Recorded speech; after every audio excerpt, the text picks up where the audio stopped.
Hello everyone, welcome to MRK Aryan classes.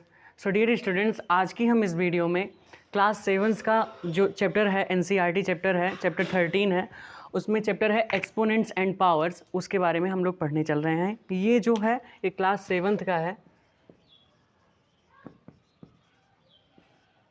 और ये chapter 13 है NCERT से, चैप्टर 13 है। सो डियर स्टूडेंट्स, आज हम लोग इसी के बारे में पढ़ने वाले हैं, एक्सपोनेंट्स एंड पावर्स के बारे में। तो चलिए सबसे पहले कुछ आपको बेसिक कंसेप्ट बता देते हैं, उसको अच्छे तरीके से आप जान लीजिए और फिर हम लोग क्वेश्चंस पर आते हैं। ठीक है, सपोज करिए कि मान लीजिए लिखा हुआ है 10 की पावर 4।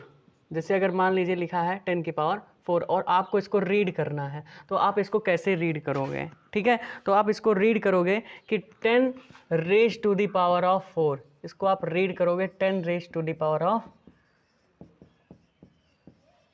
4। ये आपको इसको इस तरीके से रीड करना है। फॉर एग्जाम्पल एक और लेते हैं, 5 की पावर 2 लिखा है, तो इसको आप बोलोगे कि 5 raise to the power of 2। इस तरीके से आपको इसको रीड करना है। ठीक है, एक और एग्जांपल लेते हैं, मान लीजिए 3 की पावर 3 लिखा है और इसको आपको रीड करना है, तो आप बोलोगे 3 raised to the power of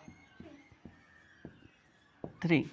so dear students, ये बातें आपको ध्यान रखनी है कि कोई पावर जो लिखा है उसको किस तरीके से पढ़ा जाता है, वो इस तरीके से पढ़ा जाता है। सो डियर स्टूडेंट्स, ये बातें आपको ध्यान में रखनी है। ठीक है, अगर मैं इसमें बात करूं कि भैया इसमें एक्सपोनेंट क्या है, तो एक्सपोनेंट की इसमें ये जो है ऊपर वाला ये एक्सपोनेंट कहलाता है। ये 4 जो है ये एक्सपोनेंट है और यहाँ पे मैं लिख देता हूँ 10 की पावर 4 है, तो यहाँ पे जो 4 है इसको एक्सपोनेंट बोलते हैं। 4 को क्या बोलते हैं? एक्सपोनेंट बोलते हैं। और ये जो आपका नीचे वाला है इसको बेस बोलते हैं। इसको क्या बोलते हैं? इसको बेस बोलते हैं। तो इस चैप्टर में आपको ये चीज़ जानना बहुत ही ज़्यादा ज़रूरी होता है। ठीक है, अब देखिए हम कुछ और चीज़ें आप लोगों को बता देते हैं। सपोज कीजिए कि आपको एक्सप्रेस करना है, सपोज कीजिए, यहाँ पे इसको पहले इरेज कर देते हैं, लिख लिया। सपोज कीजिए कि आप लोगों को बताना है, एक्सप्रेस करना है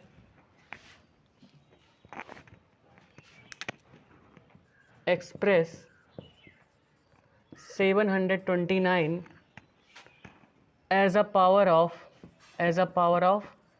3। सपोज करिए कि आपको 729 को 3 के पावर में लिखना है, तो आप इसको कैसे लिख पाओगे? आप इसको कैसे लिखोगे?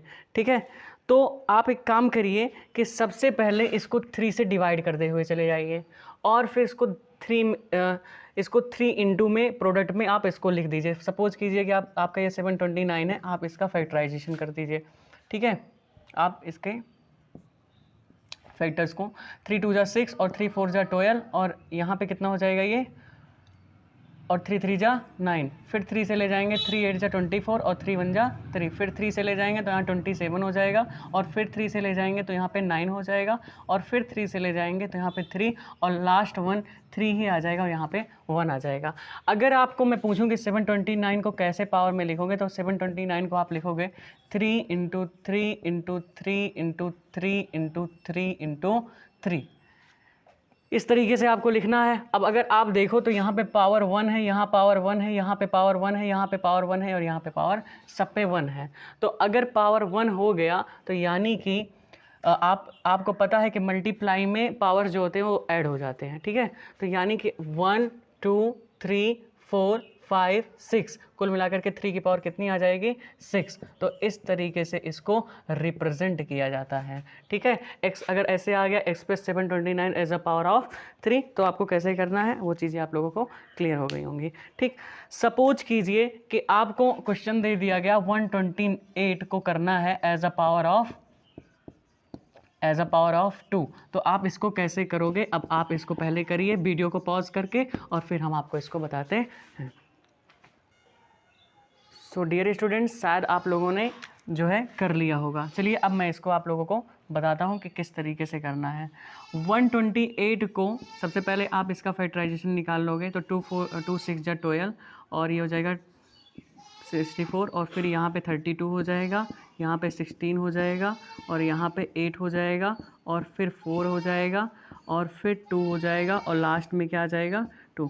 तो अगर आप यहाँ से देखो तो 128 को क्या लिखोगे, 128 को लिखोगे आप 2 into 2 into 2 into 2 into 2 into 2 into 2 यानी कि 2 2 4 2 6 1 7 यानी 6 टाइम है, इसलिए यहाँ पे लिख दोगे 2 की पावर 7। तो अगर आप लोगों ने भी इसी तरीके से किया है तो आप लोगों ने बिल्कुल सही किया है। ओके, सो इस तरीके से आपको ये ध्यान में रखना है कि कैसे पावर में किसी भी जो है नंबर को पावर में किस तरीके से लिखा जाता है। सबसे पहले अगर उसका पावर पूछ रहा है तो उसी से डिवाइड करते हुए चले जाओ, आपको मिल जाएगा कि उसका पावर किस तरीके से, कितना पावर उसका बनेगा, कितना एक्सपोनेंट आएगा, ये चीज़ भी आपको। अगर मैं आपसे पूछूं कि बेटा ये बताओ इस 3 की पावर 6 में, इस 3 की पावर 6 में आपका जो 6 है वो क्या है, तो आप क्या बोलोगे, एक्सपोनेंट। बिल्कुल सही जवाब, ठीक है, इसको आप बोलोगे एक्सपोनेंट, ठीक। और मैं पूछूंगा बेटा ये बताओ 3 को क्या बोलोगे, तो आप क्या कहोगे, बेस। तो ये बात आप लोगों को याद रखनी है, ठीक है। आई होप आपको यहाँ तक पूरी बात समझ में आ गई होगी। चलिए अब हम देखते हैं कि किसी भी नंबर को एक्सपेंडेड फॉर्म में किस तरीके से पावर्स के एक्सपेंडेड फॉर्म में लिखा जाता है। आइए उन चीज़ों के बारे में भी समझ लेते हैं। शायद आप लोगों ने इतना अच्छे से नोट कर लिया होगा और अच्छे तरीके से समझ भी लिया होगा। देखिए, मान लीजिए कि आपके पास एक मैं नंबर दे दूं और फिर उसको बोलूं कि भैया इसको लिखो, लेकिन इसको पावर्स के एक्सपेंडेड फॉर्म में लिखो, ठीक है। एक तो एक्सपेंडेड फॉर्म में पहले आपने बचपन में 5th क्लास में सीखा था, 4th क्लास में एक्सपेंडेड फॉर्म में किया था, लेकिन अगर यहाँ पे पावर्स वाले में करना है तो कैसे करोगे, आइए उसके बारे में आपको समझाते हैं। फॉर एग्ज़ाम्पल कि आपका एक क्वेश्चन आ जाता है कि 4 7 6 5 1 को आपको करना है। तो अगर मैं एक्सपेंडेड फॉर्म पूछूंगा तो आपने तो इसको बचपन में ही सीखा है कि जितने टाइम छोड़ने के बाद जितना टाइम है उतने से मल्टीप्लाई कर दो, तो 2 2 4 2 2 4 से मल्टीप्लाई, फिर प्लस 7 इंटू 1000 प्लस 6 इंटू 100, ठीक, प्लस 5 इंटू 10 और प्लस 1 लिख दोगे इसे आप, ठीक है।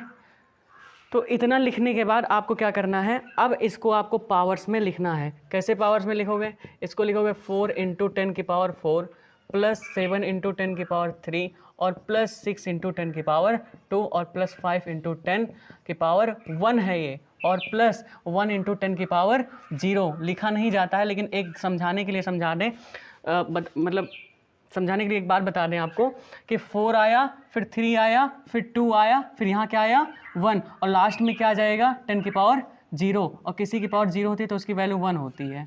ये बात आपको याद में रखनी है। बात क्लियर हो गई।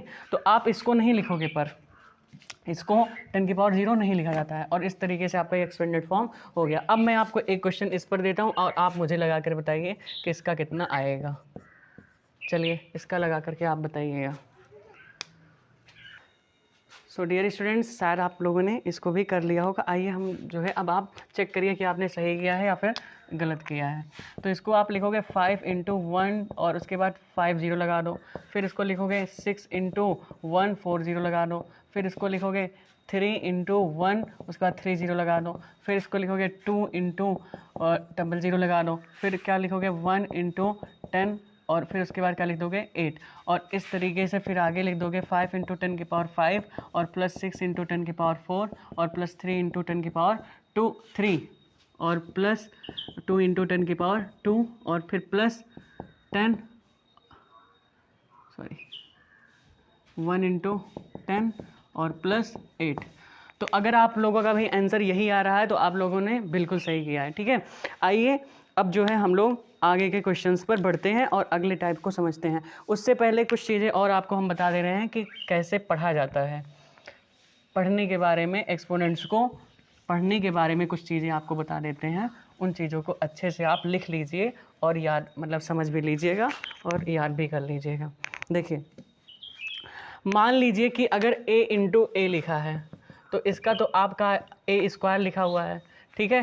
तो इसको जो है दो चीज़ें पढ़ी जाती हैं, एक तो पढ़ोगे a raise to the power of 2, एक तो ये बात पढ़ोगे जो हमने पहले बताई थी, ठीक। दूसरी बात आप इसको पढ़ोगे, और क्या पढ़ोगे, इसको पढ़ोगे ए स्क्वायर्ड।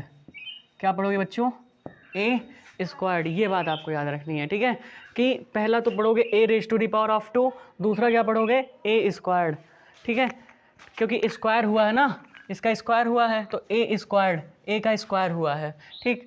अगर ए इंटू ए हो तो यानी कि ए क्यूब लिखा हो तो इसमें तीन चीज़ें लिखी जाती हैं, मतलब दो चीज़ें लिखी जाती हैं, a raise to the power of 3 ये पढ़ सकते हो, या फिर आप इसको पढ़ सकते हो ए क्यूब्ड। यहाँ क्या पढ़ोगे, ए क्यूब, ठीक है। 3 का मतलब होता है क्यूब और 2 का मतलब होता है स्क्वायर। ये बात आपको अच्छे से याद रखनी है डियर स्टूडेंट्स, ठीक है। चलिए मान लीजिए कि अगर a इंटू ए लिखा है तो इसको क्या पढ़ोगे, a की पावर 4, इसको पढ़ोगे क्या, a raise to the power of 4,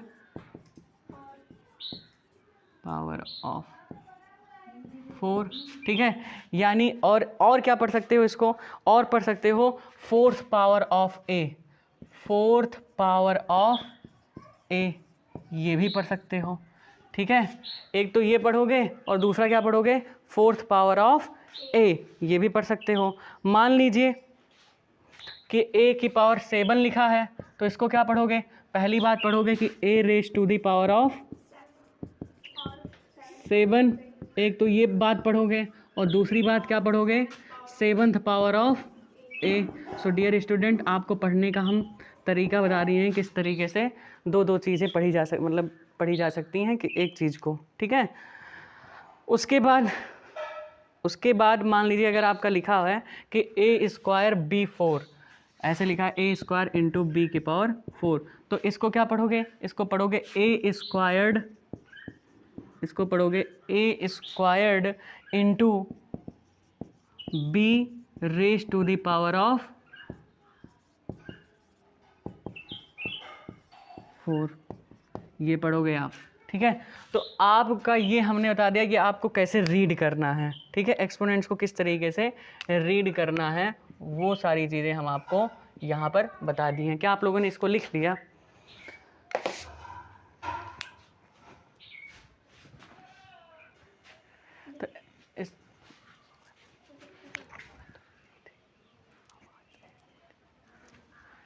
तो स्टूडेंट्स आप लोगों ने शायद इसको लिख लिया है। अब जो है हम अगला एक एग्ज़ाम्पल लेते हैं और एग्ज़ाम्पल के ज़रिए आपको एक क्वेश्चन समझाते हैं, ठीक है।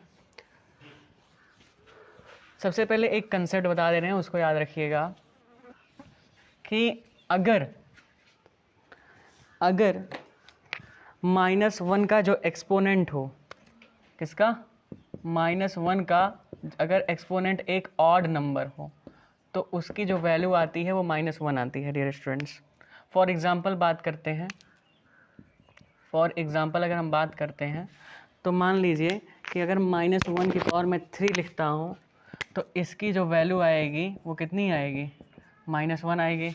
और अगर मैं इसको प्रूफ करना चाहूँ कि कैसे -1 आता है तो चलिए प्रूफ कर देता हूँ।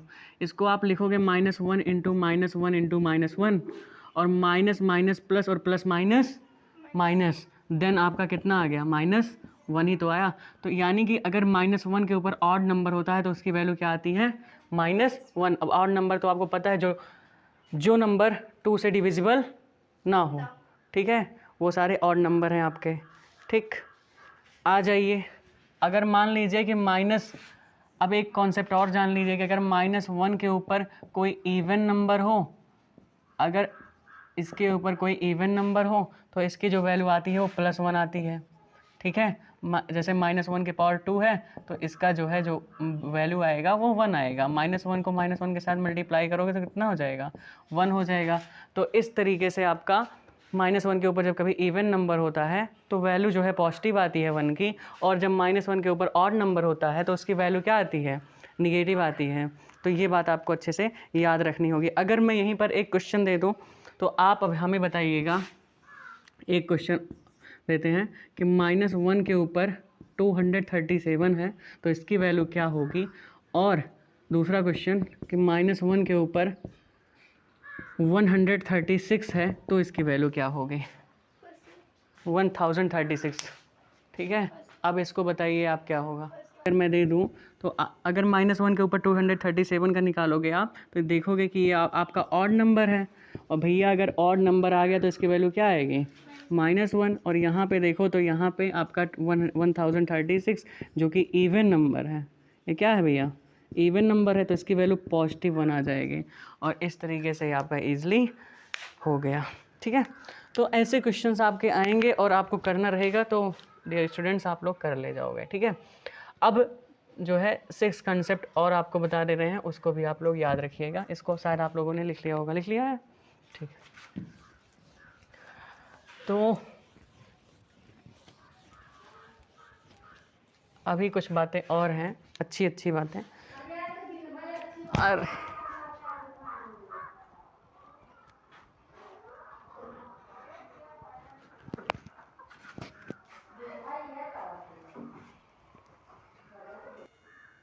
सो डियर स्टूडेंट्स, सपोज कीजिए एक आपको, अब लॉज ऑफ एक्सपोनेंट्स के बारे में हम बता रहे हैं, लॉज ऑफ एक्सपोनेंट्स के बारे में। पहला लॉ जो होता है कि अगर m की पावर a की पावर n है तो इसको a की पावर m प्लस n लिख दिया जाता है। फॉर एग्जांपल कुछ क्वेश्चन सॉल्व कर लेते हैं इस पर। जैसे मान लीजिए अगर 2 की पावर 3 इंटू 2 की पावर 2 हो तो आप इसको क्या करोगे, इसको लिख लोगे 2 3 + 2 यानी कि 2 की पावर 5, इसी लॉ का यूज करके। ठीक है, फॉर एग्जांपल एक और बात कर लेते हैं सेकंड वाले क्वेश्चन की। मान लीजिए 4 की पावर 2 इंटू 4 की पावर 3 हो, ठीक है, तो इसको क्या लिखोगे 4 2 + 3 यानी कि 4 की पावर 5। ये पहला वाला लॉ है। ठीक है, दूसरा वाला लॉ याद रखिएगा कि अगर a की पावर m अपॉन a की पावर n है तो ये ऊपर जाता है तो पावर्स घट जाती हैं, a की पावर m माइनस n हो जाती है। यहाँ पे मल्टीप्लाई में जुड़ जाती हैं और डिवाइड में घट जाती हैं। सपोज करिए कि आपका अगर मान लीजिए 2 की पावर 5 अपॉन 2 की पावर 2 है, इसको आपको सॉल्व करना है, तो 2 की पावर 5 माइनस 2 हो जाएगा और 2 की पावर 3 यानी कि इसका जो आंसर आएगा और 2 2 जा 4 2 जा 8 आ जाएगा।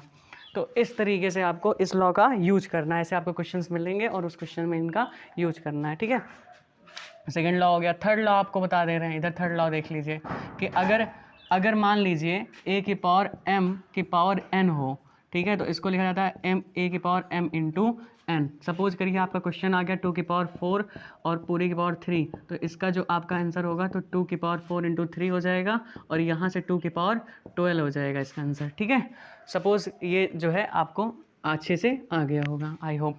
ठीक है, और एक फोर्थ वाला लॉ सीख लीजिए कि अगर a की पावर 0 हो तो उसका वैल्यू 1 होता है। ठीक है, जैसे मान लीजिए अगर 2 की पावर 0 लिखी है तो उसकी वैल्यू 1 होगी, 3 की पावर 0 लिखी है तो उसकी वैल्यू 1 होगी। मतलब कि अगर किसी भी बेस का एक्सपोनेंट 0 आता है, किसी भी बेस का एक्सपोनेंट अगर 0 आता है तो माय डियर स्टूडेंट्स उसकी जो वैल्यू होती है वो कितनी होती है, 1 होती है।